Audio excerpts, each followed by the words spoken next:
question I wanted to ask you, going through this journey of being someone who has worked their way up from, as you mentioned before, intern to CEO.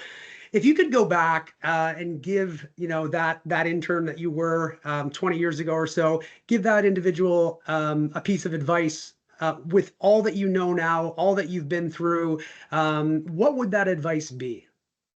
Yeah, I think it would be a couple of things. It would be, and maybe two that are related. So don't underestimate or undervalue your contribution at every stage along the way.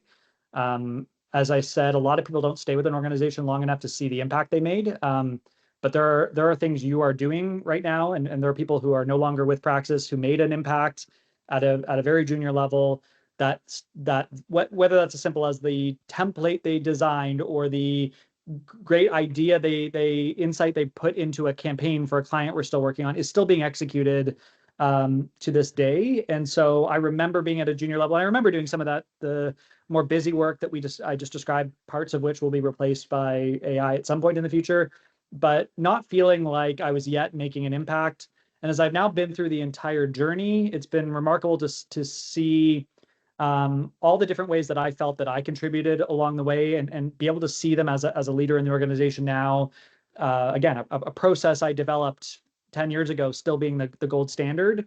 And honestly, now in my current role, I'm doing less of the direct innovating and making Praxis what it is. I'm doing more of the supervision, the guidance of the organization, the listening to people who have those ideas and helping put them into place. But I'm coming up with less of them than I did when I was more junior. And so everyone at every stage know that you are making a big impact and think about it that way.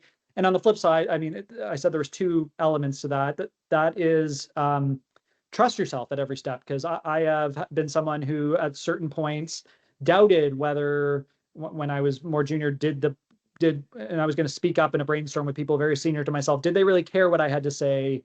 Was I going to say something that was very obvious and not like worthwhile? Like, so that sort of imposter syndrome element popping up. And I felt that at multiple stages throughout my career. But again, I now have something very few people get, which is the hindsight of the entire journey with the organization and seeing the impact I made. So I would tell myself that you are making, like, day one hired as an intern, you have the ability to make an impact.